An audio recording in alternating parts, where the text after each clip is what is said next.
And welcome back. This is your man Warrior. This is another patron roster review. This is Chiefs from AOK Acolytes.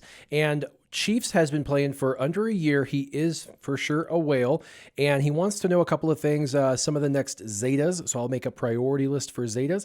He is running the WTF team in ships that I have talked about, and he kind of wants to know if there's anything he should do with his backup lineup, and then also his ship Omegas and reinforcement material. He has a ton that he wants to utilize, and he wants me to help him with a couple other offensive teams for Territory Wars. And then is there any holes in his inventory? So we're going to take a look at all of that. The first thing we're going to go through is Zetas. We're going to go through the top 8 Zetas I think that would really bolster your roster. Number 1.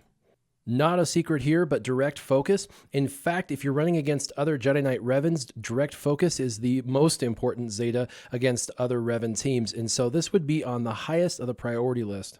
Number 2, Loyal Friend. This is Chewbacca's Loyal Friend, and it's really, really amazing, and especially for Territory Wars offense, and or just even in Arena, but for lots of areas in the game, Loyal Friend takes him from really good to absolutely amazing. This Zeta is absolutely worth it. Number 3, On the Hunt with Bosk. Now that's right, his leadership. I know there's a lot of other bounty hunters now, and people want to know, is Django more important than he is? But as a all-around general rule of thumb, Bosk's leadership is still a better leadership, especially for many of the littler events that come and go that require bounty hunters. And it just makes a more solid team for territory battles as well as territory wars. I still use a Bosk lead in territory wars. It is also going to bolster your Houndstooth ship, which is the staple corner of your ship's meta. So you definitely want to make sure you make him stronger because it will make your ship stronger as well. Now, the rest are going to kind of just be add-ons. They're not as important. I think Direct Focus, Loyal Friend, and then Bosk's Lead are the first 3 you should do.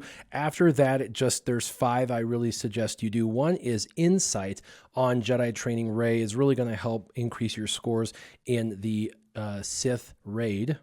Number 2 is Ebb and Flow from Thrawn. It's just a really great Zeta. It's going to help with his capital ship, which you, by the way, are using. So again, anytime you can put a Zeta on a character that's really overpowered and they have a ship, it's really going to help in both arenas. Number 6 is Commander Luke Skywalker's leadership ability. And I know a lot of people that say it's not needed, but man, I tell you, I still use Commander Luke Skywalker as a lead many times over on offense in Territory Wars. Lots of people use them on defense, and it's just a really great leadership Zeta all the way around. He's one of the best, if not the best, rebel leaders in the game.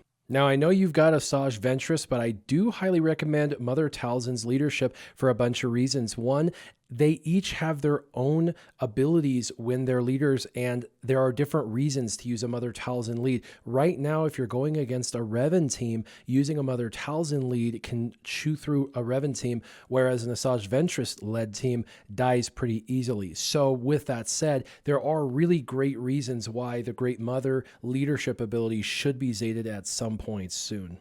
And last but certainly not least is Darth Nihlos's unique, and his unique still has a significant value. You have Scion already, you've got Traya, so it would make sense to finish off your triumvirate and get him zated on his unique as well. You're going to continue to use these characters for probably the rest of the game's life, and so definitely finishing off his unique Lord of Hunger would be worth its while. Now let's move into ships. We know you're using the Chimera for your capital ship. And by the way, that's a great ship. You're using Houndstooth in the front 3. You're also using Ghost, which looks really good. You definitely want to finish. Now, you said you had tons of Omegas, like 200 Omegas, and you had like 200 reinforcements or something crazy like that. I don't know. Well, Ghost is in your initial 3. You always want to get all the abilities of the ship in the front. The only ones that are maybe optional would be this special right here, because it has synergy with Ghost. It has synergy with Phantom 2, and you don't have to have it maxed out, or the basic, because you can get a little bit of extra damage on the basic. But these over here, like Static Jammer and the Attack All Angles and this one, Take Them Down, are absolutely necessary to max out. And those are that's probably 45 Omegas right there just in this ship alone. But I would highly recommend it since it's in your initial 3 of your lineup. Now, I know you're using Xanadu's Blood and you got a good crew member, but you do have it only at 5 stars. Hopefully soon this ship will become farmable relatively soon, within the next, 6 weeks or so, and you'll be able to finish it off getting it 6 and 7 star, and it will give you more durability that you're looking for. Now, we talked about the front 3 lineup, and I know you're already running Phantom 2 and TIE Advanced, and your reinforcements are already done on those ships. But anytime you have a ship in reinforcement, you need to max out the reinforcement ability to make it worth your while. Now, you do have TIE Reaper that is really pretty much maxed out. Excellent ship, still is excellent in the 3rd or 4th slot because that's what you wanted to know about. But you do have to finish defensive formation, get this one taken up 1 more slot, and then you'll be good to go with him in your reinforcement. And there's so many good reinforcements to choose from, such as Plo and Poe Dameron and Cassian's Ewing. But Cassian's Ewing does a couple of things when maxed out. First, this ship can dispel everything on the other side. Second, it has a second dispel that you can target a specific ship. And thirdly, when it comes in, it does an attack. And if it's a rebel that's being called to assist, it's guaranteed crits from both parties.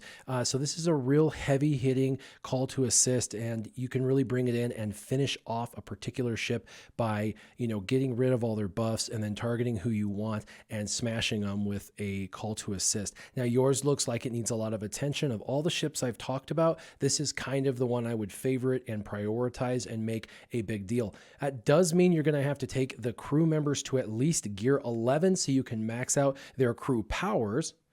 Now, you did ask for a couple of offensive territory war teams because the truth is, on defense, you probably will set or should set your Chimera, Houndstooth, Ghost, XB, Phantom 2, TIE Advanced, Cassian, TIE Reaper. That's a great defensive team. And you're asking for an offensive fleet setup for a couple of offensive teams. And the truth be told, you don't have everything maxed out in a way that you really can do 2 offensive squads. So what you've asked for is something that I really can't provide. But I will go ahead and give you a couple of options to kind of take a look at. The first is running Home 1 with kind of Rebels and Resistance, and you would do that with running Biggs in the front. And I would actually suggest also with Biggs run Sunfac in the front and run Soldier in the front, and then run Spy in the first reinforcement slot. What this does is these guys are kind of vulnerable to attack. They're kind of squishy, but they've got massive attacks that you can build up, and the Admiral Akbar can regenerate protection when shooting out of turn and whatnot, which is really great combination with Geonosians. And with the Sunfac and the Biggs in the front too, you're going to have 2 tanks that have to be chewed through, and they're both going to be regenerating protection.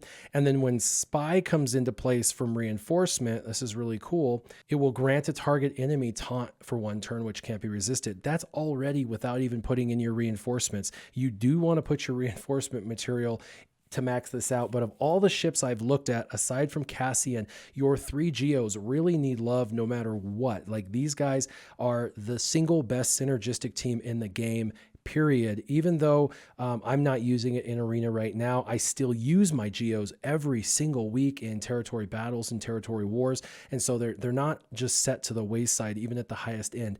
And to be frank, the majority of people on my leaderboard still use the Geos to chew through my team each day during their climb. Now, with an alternating team, since you're possibly using like Rebels and Resistance and Geos for that first team, the Mace Windu team would have to have like Empire and First Order, and First Order would be in the front 3, and that would give you the ability to have TIE Silencer up front, Kylo Ren's Command Shuttle up front, and the First Order TIE Fighter. You're going to have a lot of target lock and stunning going on for control. And then you would be able to bring in like the Imperial TIE Fighter, or you could bring in someone like Slave 1 as a secondary tank to kind of help out. You could bring in Plo Koon or the clone ship. And let's go into those really quick. So this is your weakest faction, and there's a good reason for that to be that way. But Plo Koon is amazing. Anakin is pretty darn good. Umbaran is still great. Clone Sergeants is great. So the top 4 all should be developed at some point. All 4 of them, at a minimum, those top 4 should be developed out, and that includes the crew members. And so, like I said, you're really not ready to run a defense and 2 offense. You just don't have the ships or the crew members to do that at the level in which you play. But I would suggest at least working on your Galactic Republic. Those ships are excellent. Clone Sergeant's ship and Plo Koon's ship are 2 absolutely, top 10 ships for reinforcement. Plo Koon's definitely top 5 for reinforcement, and Clone Sergeant's amazing. Umbaran is great in the front or the reinforcements. Same thing with Anakin, will work well with either. So you're definitely going to want to work on your Galactic Republic so you can finish out those ships that you're looking at doing. Now, you asked about ship omegas and reinforcements. Every single reinforcement I just talked about, you need to max out the reinforcements. And every single ship I talked about, you need to max out their omegas. All of them. Not some, all. But you need to work on the front 3 first, then your reinforcements for arena second, then move to your secondary teams for your offense, and then potentially down the road, a secondary offense team as well. Now, as far as holes in your roster that you were wanting me to take a look at, there's really only 2 things that I saw that I would suggest you work on aside from the stuff I've already talked about. And the first, like I already talked about, was the Geonosians. This was really the biggest hole in your ship's game I've seen. At the point of development that you're at, I kind of expected these guys to be already maxed out since you're moving already into Houndstooth and other metas, because these guys are still phenomenal. If you haven't been able to do all of the 5 or 6 levels or whatever of ships, those ship new nodes, these guys will help you with that. But even then, these guys are amazing. I use them literally every territory war, and you should be doing the same.